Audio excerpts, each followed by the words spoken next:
जानकी जीवन स्मरण जय जय राम पार्वती पते हर हर महादेव पुंडलीक वरदा हर विठ्ठल श्री अनंत कोटी ब्रह्मांड नायक राजाधिराज सच्चिदानंद सद्गुरु श्री ब्रह्मचैतन्य महाराज की जय। श्री महाराजांच्या सेवेमध्ये आपण दासबोधाची उजळणी पाहत असताना सृष्टी कथन नावाचा समास पाहतोय। समर्थ आपल्याला सांगतायत की जर अज्ञानात्मक पद्धतीनं सगुणात अडकून राहिलं तर आपल्या वाट्याला दुःख येतं, भ्रम येतो। जो भगवंत आपल्या आत विद्यमान आहे त्या भगवंताचा शोध आत नको का घ्यायला? तसं न करता आपण जर बाहेर भ्रमरूपानं अडकून राहिलो तर आपली फसगत होते, हे समर्थ आपल्याला सांगतायत। त्यांनी बाहेरच्या देवांचं पुष्कळ वर्णन केलं। चक्रतीर्थी चक्रांकित देव असती असंख्यात, नाही मनी निश्चितार्थ एक देव। बाण तांदळे ताम्र नाणे स्फटिक देव्हारा पूजणे, ऐसे देव कोण जाणे खरे की खोटे। देव रेसिमाचा केला तोही तुटोनिया गेला, आता तो नेम धरिला मृत्तिकेचा। आमचा देव बहुसत्य आम्हा आकांती पावत, पूर्ण करी मनोरथ सर्व काळ।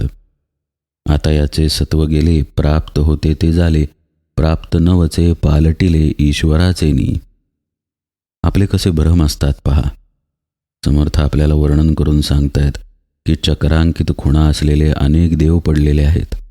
खरा देव एकच आहे हे मात्र आपल्याला कळत नाही। बाण तांदळे तांब्याची नाणी स्फटिक वगैरे आपल्या देव्हाऱ्यात असतात, आपण पूजा करतो, पण ते खरे की खोटे कोण जाणे। समर्थ आपल्याला दृश्यातलं खोटे पण सांगतायत बरं का, हे समजून घेऊया आपण। याचा उल्लेख पुढे समासात आलेला आहे की सगुणाची पूजा किती महत्त्वाची आहे। समर्थ म्हणतात कोणी रेशमाचा देव करतो आणि तो तुटला तर मातीचा देव करतो, म्हणजे सतत आपण देवाला बाहेर शोधण्याची खटपट करत राहतो। आपण असं म्हणतो की आपल्या देवानं आपल्याला संकटातून वाचवलं, पण संकट आल्यानंतर म्हणतो की आता यायचं होतं ते आलं, देव तरी काय करणार त्यात। म्हणजे यानं त्या मार्गानं आपण आपलीच समजूत घालत राहतो, देवाचा शोध बाहेर घेत राहतो आणि आपल्या मायेतच आपण अडकून बसतो। समर्थ म्हणतात धातू पाषाण मृत्तिका चित्रलेप काष्ठा देखा, तेथे देव कैचा मूर्खा भ्रांती पडिली। देव म्हणजे काय हे निश्चित आपल्याला माहीत नाही। संत सहवास पाहिजे, संतांना शरण जाऊन त्यांच्या पायी श्रवण घडलं पाहिजे। ते कशासाठी? तर तिथे आपल्याला कळून येतं की देवाचं स्वरूप नक्की काय आहे। सगुणाचं भजन करायचं आहे, पण कशा भावानं करायचं आहे, ईश्वराची व्याप्ती कशी चराचरात भरून आहे, हे माहीत नसताना जर आपण कल्पनेनं देव बाहेर मांडले तर त्या कल्पनांमध्ये देव कसा राहील? समर्थ म्हणतायत तेथे देव कैचा मूर्खा भ्रांती पडिली। हे आपुली कल्पना प्राप्ता ऐसी फळे जाणा, परी त्या देवाची या खुणा वेगळ्याची। जे काही आपण भोगतो ते आपल्याच कर्मांचा परिणाम म्हणून भोगत असतो। कर्मांचा परिणाम म्हणूनच प्रारब्ध साठतं आणि परिणाम रूपानं समोर येतं। म्हणजे कर्मगती आपल्या वाटेला येत असते, त्या कर्मगतीनंच सुखदुःख येत असतात। समर्थ म्हणतायत हे ध्यानात ठेवा। भगवंत जो आहे त्याच्या खुणा वेगळ्या असतात। त्या खुणा वेगळ्याची म्हणजे काय? त्या खुणा जाणणारे केवळ सद्गुरू आहेत, कारण ते देवरूप झालेले असतात म्हणून। हे माया भ्रमणे सृष्टी मिथ्या कोटी गुणे, वेदशास्त्रे पुराणे ऐसीच बोलती। त्यामुळं दृश्यामध्ये सगळा मायेचा पसारा आहे।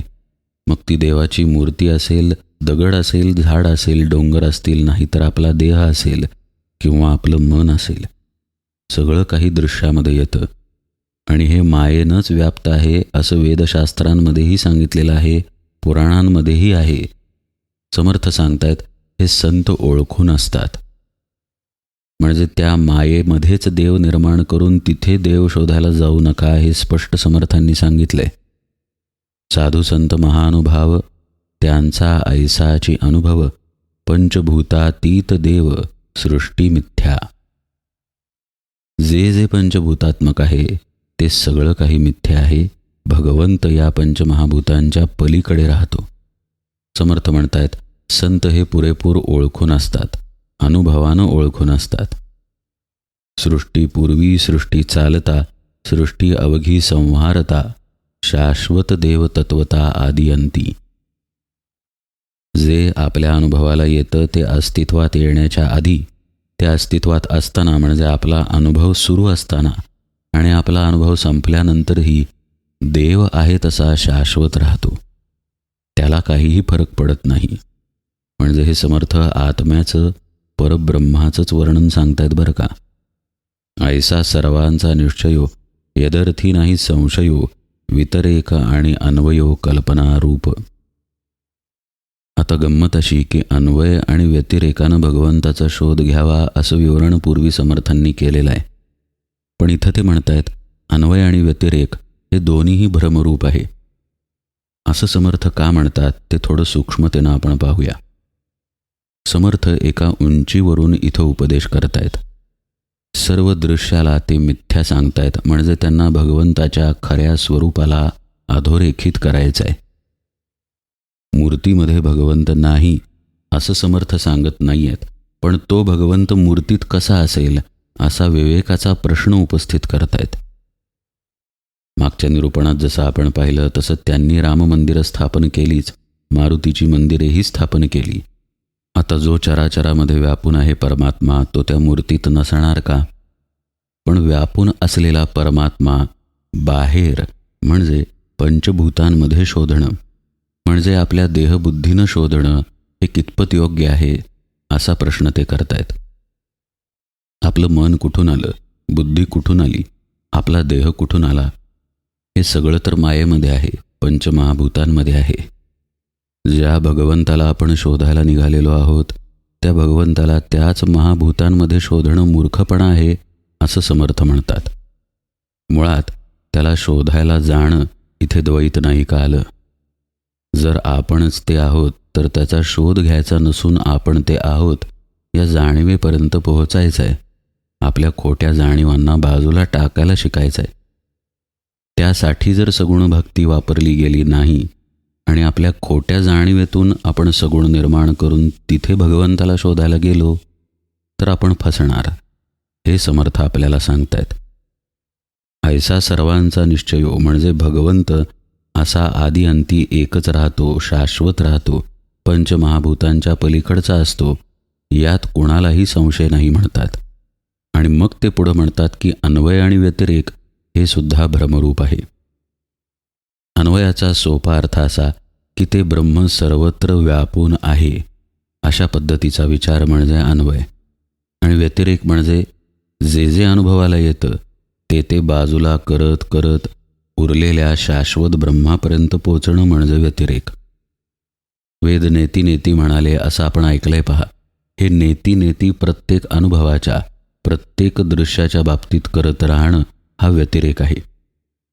म्हणजे व्यतिरेक घडल्यानंतर जे ब्रह्म सापडतं तेच ब्रह्म सर्वत्र दाटून असतं हा विचार अन्वयामध्ये आहे. पण समर्थ याला भ्रमरूप का म्हणतात? कारण ज्याला हे कळतं की ब्रह्म सगळीकडे दाटून आहे तो मायेतच आहे, द्वैतातच आहे. जो व्यतिरेक करतो तोही द्वैतातच आहे, मायेतच आहे.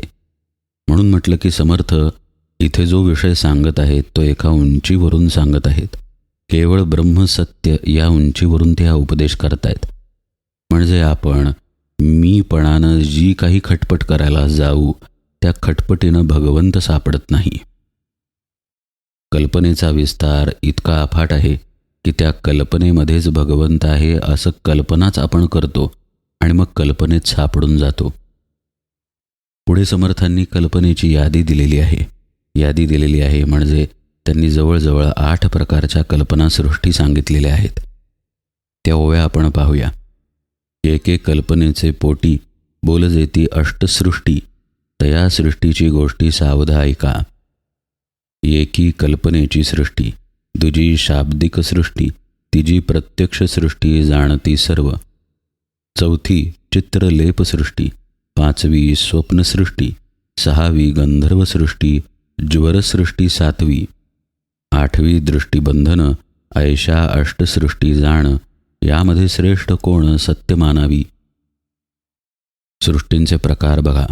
पहिली आहे कल्पनासृष्टी, म्हणजे मनानं आपण कल्पनाचित्र उभं करतो पहा, ती झाली कल्पनासृष्टी. दुसरी आहे शब्दसृष्टी, म्हणजे शब्दांच्या सीमेमध्ये जे जे काही येतं ते शब्दसृष्टीमध्ये येतं. कशाचं वर्णन असेल तर कशाबद्दलचं बोलणं असेल, शब्दाला किती कल्पना आहे. तिसरी आहे प्रत्यक्ष सृष्टी, म्हणजे आपल्याला जी अनुभवाला येते ती, आपल्या देहासकट सगळी, अगदी अनंत ब्रह्मांडे सुद्धा या तिसऱ्या प्रकारच्या सृष्टीत आली. चौथी सृष्टी समर्थ सांगतात चित्रलेपन सृष्टी, म्हणजे आपण चित्र काढतो कागदावरती किंवा भिंतीवरती वगैरे वगैरे, म्हणजे आपल्या मनातील कल्पनाचं दृश्य रूपानं समोर प्रगट करतो. पहिली जी कल्पनासृष्टी आहे त्याला दृश्य स्वरूप देणं, ही खरं म्हणजे चौथी कल्पनासृष्टी आहे. पाचवी स्वप्नसृष्टी, सांगायची गरजच नाही, स्वप्नात दिसणारं सर्व काही. सहावी गंधर्वसृष्टी म्हणतात समर्थ, म्हणजे आकाशात दिसणारे देखावे. याच्यामध्ये खरं पाहता कला पण येतात बरं का सगळ्या. ही गंधर्वसृष्टी झाली. सातवी सृष्टी आहे ज्वरसृष्टी, म्हणजे मनुष्य आजारी पडला की त्याला भ्रम होतात, ती भ्रमाची सृष्टी झाली. आणि आठवी शेवटची सृष्टी म्हणजे नजरबंदीपासून केलेली सृष्टी, म्हणजे साधारण संमोहनासारखे प्रयोग करून समोरच्या व्यक्तीला भूल पाडणं, आणि त्याला जेव्हा भूल आहे तेव्हा त्याला जे अनुभवाला येतं ते सगळं या आठव्या प्रकारच्या कल्पनासृष्टीत आलं. समर्थ इथे प्रश्न करतायत की यात खरी कोणती मानायची, यामध्ये श्रेष्ठ कोण सत्य मानावी. उत्तर प्रश्नातच दडलेलं आहे. कोणतीही कल्पनासृष्टी सत्य नाही, नावातच त्याच्या कल्पना आहे. म्हणून सृष्टी नासिवंत, जाणती संत महंत. मग आता समर्थ पहा काय म्हणतात, सगुणी भजावे निश्चित निश्चया लागी. अहो, हे आपण ऐकलं की सृष्टी भ्रमरूप आहे, कल्पनारूप आहे, आपल्याला येणारा अनुभव खोटा आहे, पण आपल्याला तो खरा वाटतो ना. इथे आपली अडचण आहे. आपल्याला ते खरं वाटत असल्यामुळंच आपण सगुणाचं भजन करणं आवश्यक आहे, हे समर्थ आता सांगतायत. इथे खरा महत्त्वाचा विषय सुरू झाला. जे काही नाशिवंत आहे ते अनुभवाला येतं, किंवा उलट्या प्रकारे सांगायचं झाल्यास अनुभवाला येतं ते सगळं नाशिवंत आहे. पण हे पटलं तरीही आपण अनुभवातच आहोत, ही पण एक वस्तुस्थिती आहे. समर्थ म्हणतायत की सृष्टीचं नाशिवंत असणं हे संतांना ठाऊक असतं, महात्म्यांना माहीत असतं. तरीही खऱ्या भगवंताची जर ओळख व्हायची असेल, जो भगवंत पंचमहाभूतांच्या पलीकडे आहे, तर या पंचमहाभूतातील सगुणच भजावं लागतं, हे समर्थ अगदी निश्चयानं सांगतात. असं ते का सांगतायत? कारण आपण सगुणामध्ये अडकलेलो आहोत म्हणून. श्री महाराजांनी एके ठिकाणी अगदी सोपा उपदेश केला आहे. सगुणाचं भजन कुठंपर्यंत करावं? जोपर्यंत आपल्याला आपल्या देहाची जाणीव आहे तोपर्यंत करावं, असं श्री महाराज म्हणतात. दुसरीकडे एके ठिकाणी ते म्हणतात, जोपर्यंत तुम्हाला भूक लागलेली कळतं, झोप आलेली कळतं, तोपर्यंत सगुण भजनात राहावं. म्हणजे परमात्मा, भगवंत किंवा परब्रह्म किंवा आपलं स्वरूप हे पंचमहाभूतांच्या पलीकडे आहे, ही एक तथ्यता झाली. पण आपण पंचमहाभूतांमध्येच अडकून आहे, ही आज मितीला आपली तथ्यता आहे. म्हणून आपल्याला सगुण भजनाचा आधार घ्यावा लागतो. श्री महाराज एके ठिकाणी म्हणतात पहा, भगवंत निर्गुण निराकार आहे, पण आपल्यासारखा आपल्याला समोर उभा करावा लागतो, म्हणजे त्याच्यावर प्रेम करता येतं. म्हणजे एक प्रकारे मायेचाच वापर करून मायेला मारणं म्हणजे सगुण भजन आहे. भगवंतावर प्रेम करता येतं, मग त्याला वेगळेपणानं निर्माण करण्याची काय गरज आहे, असाही एक तर्क निघेल. म्हणजे मी एखाद्या दगडावरही प्रेम करू शकेन, माझ्यासमोर एक पेन पडलेला आहे तर त्या पेनवरही प्रेम करू शकेन, माझ्यासमोर एक पुस्तक आहे, पुस्तकावरही प्रेम करू शकेन. भगवंताला मूर्ती स्वरूपामध्ये आणण्याची काय गरज आहे? कारण ज्या भगवंताला आपण मूर्ती स्वरूपामध्ये आणणार, त्या भगवंताच्या मूर्तीमध्ये आपण भगवंताची लक्षणं पाहतो. म्हणून हा राम कोण आहे? ज्यानं कर्तव्य म्हणून आपला प्रपंच केला, ज्यानं भगवंताच्या इच्छेमध्ये राहून आपला प्रपंच केला, ज्यानं गुरुआज्ञा प्रमाण मानली, ज्यानं एकपत्नी व्रत सांभाळलं, ज्यानं दुष्टांचा म्हणजेच अहंकाराचा संहार केला, ज्यानं सद्गुरूंना शरण जाऊन आत्मज्ञान प्राप्त करून घेतलं, ज्यांनी आपल्या आईवडिलांची सेवा केली, आपल्या कर्तव्यामध्ये चोख राहून भगवंताला जो कधी विसरला नाही, असा तो राम. तो राम हा आहे म्हणून त्याचं पूजन, आणि तो राम दुसरा तिसरा कोणी नसून तुझ्या आतही तोच आहे, हा सद्गुरूंचा उपदेश. या सगळ्या गोष्टींचा मेळ जर सगुण भजनामध्ये असेल तर ते सगुण भजन आपल्याला आपल्या निर्गुण स्वरूपापर्यंत घेऊन जातं. समर्थ म्हणतात, सगुणाचेनी आधारे निर्गुण पाविजे निर्धारे, सारासार विचारे संत संगी. अनेक ठिकाणी वापरण्यात येणारी ही ओवी या समासामध्ये आता या ठिकाणी आलेली आहे. सगुणाच्याच भजनानं निर्गुण स्वरूप निश्चितपणे प्राप्त होतं, म्हणजे आपण स्वतःच निर्गुण होतो हे समर्थ अगदी खात्रीनं सांगतायत. पण तिथे त्यांनी घातलेली अट अत्यंत महत्त्वाची आहे, सारासार विचारे संत संगे. म्हणजेच आत्तापर्यंत या समासामध्ये जे भ्रमरूप वर्तनाचं वर्णन आलं की भगवंताला बाहेरच शोधायचं, भगवंताला मग दगडात मग मूर्तीतच पाहायचं, पण भगवंताबद्दलचं स्वरूप जाणून न घेता, असं न करता सारासार विवेक ठेवून सद्गुरूंच्या संगतीमध्ये सगुण भजन घडलं पाहिजे हे समर्थ सांगतायत. हा आधार आपल्याला घ्यावा लागतो, कारण आपल्यापाशी तो एकच पर्याय आहे. आपल्या आत जर आपण डोकावून पाहिलं तर आपल्याला काय दिसेल? आपलं मन दिसणार, याशिवाय काहीच नाही. बाहेर जर आपण पाहिलं तर कशाच्या माध्यमानं पाहणार? डोळ्यांच्या किंवा कानांच्या किंवा आपल्या त्वचेच्या, किंवा जिथे आपलं मन आहे तिथे संबंध निर्माण होऊन आपण त्या दृश्याशी तादात्म्य होणार. याशिवाय आणखी कुठला पर्यायच आपल्यापाशी नाही. परब्रह्माचं जर तात्विक वर्णन पाहिलं तर यात कुठेच परब्रह्म सापडत नाही. यामध्ये परब्रह्म दाटून निश्चित आहे, पण ते सापडत यामध्ये नाही. जसं की एखाद्या पाण्यामध्ये सूर्याचं प्रतिबिंब निश्चित आहे, पण तिथे सूर्य सापडत नाही. पाण्याला सोडून सूर्याकडेच जावं लागतं तर सूर्य सापडेल. तसंच भगवंताच्या बाबतीत आहे. आपल्या इंद्रियांना, आपल्या मनाला इत्यादी गोष्टींना मागं टाकूनच आपल्याला जावं लागेल तर आपण निर्गुण स्वरूप होऊ. मग यांना मागं टाकायचं कसं? तर मग त्यांचाच वापर करून त्यांना मागं टाकायचं. हा अनेक साधकांना, अनेक ऋषींना आलेला अनुभव आहे की भगवंताला उभं केलं की त्या भगवंतामध्येच आपण स्वतः विलीन होऊन जातो. मानसपूजेचंच उदाहरण पहा. नावातच मन आहे, पण मानसपूजेमध्ये देहभान हरपतं, आणि देहभान हरपणं हाच तर उद्देश आहे साधनेचा. मग अशी जेव्हा मानसपूजा सिद्ध होते तेव्हा ती परिणाम स्वरूपानं दिसून येते. ब्रह्मानंद महाराजांनी वाहिलेलं गुलाबाचं फूल श्री महाराजांच्या पलंगावर का दिसायचं?